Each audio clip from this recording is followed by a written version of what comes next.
Ruth, thank you very much, and thank you for the incredible hospitality that I've been shown down here today. It's been so far an incredible day, and I'm looking forward to the rest of it. So thank you so much for allowing me to be here.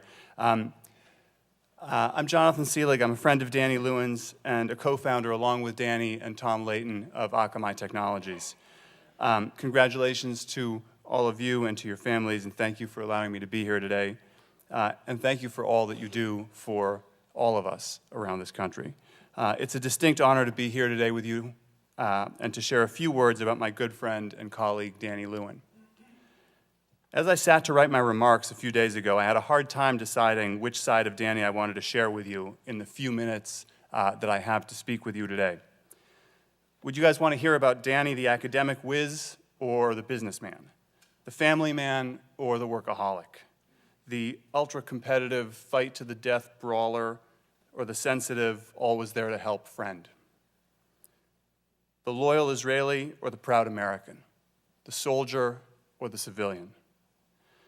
And then as I was thinking about this and grappling with it, it occurred to me that Danny was exceptional and worthy of being a role model for so many of us in today's world because he really embodied this contemporary dichotomy, this paradox of the 21st century. In Danny's short life, he was all of the people who I described. He played all of those roles. He conquered all of those mountains. And he did so incredibly well.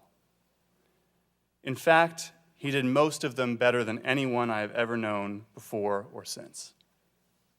That's not to say that he was perfect or that he could do them all at the same time, because nobody can. But he did all of them. And he flowed naturally from one part of his life to another.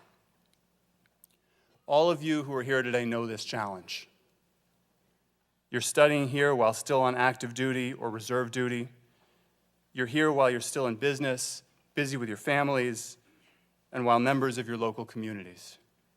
You know the challenge of heaping your plates as full as it can get and then adding just a tiny little bit more. In this way, each and every one of you is very much like Danny. I met Danny when we were both graduate students at MIT in 1997. He was clearly an exceptional talent.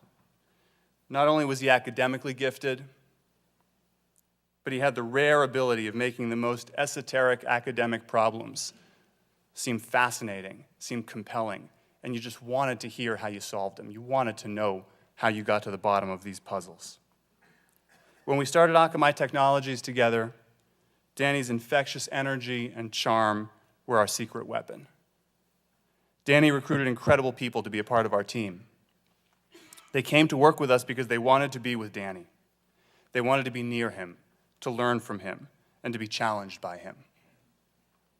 I remember going with Danny to recruit a young MIT undergrad one evening in early 1998. We were told by one of our young developers at the company, a guy named Luke, that his friend Will would be great for us.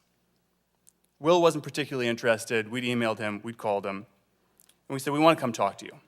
Danny and I went over to his dorm room at MIT late at night one evening. We sat on the floor of his room while he was sitting on his dorm bed. We heard what sounded like cannons firing overhead, which some of you might have more familiarity with than most of us at MIT are accustomed to. But it turns out that his dorm mates had built a potato launching gun and taken it up to the roof. And I still remember Danny berating, cajoling, and convincing Will, who we'd just met, until he agreed that he would come join us. What, are you afraid of the work? Is it going to be too hard? Come on, we need you.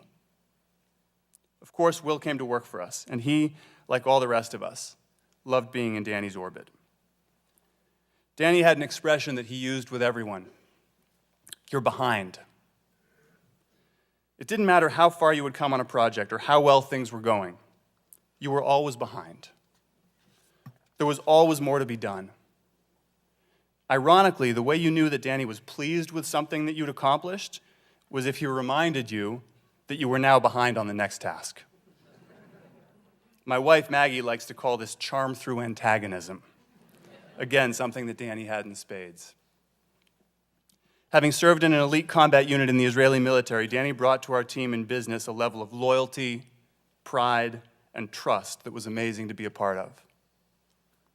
Just like his stories of carrying out a wounded colleague in battle, Danny would always step in if you fell behind at Akamai.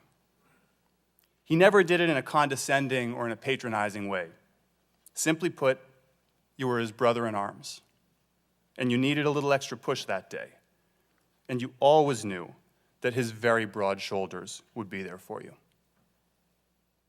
On September 11th, 2001, Danny boarded a flight to Los Angeles. I know my friend Danny, and I can tell you how that day unfolded.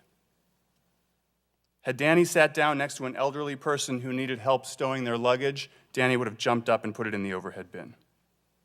Had he been next to a child who was nervous and needed comforting, he would have told them raucously funny stories.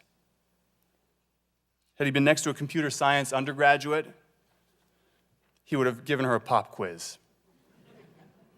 And having sat down surrounded by 4 terrorists intent on hijacking American Airlines Flight 11, I can tell you that he fought them until his last dying breath.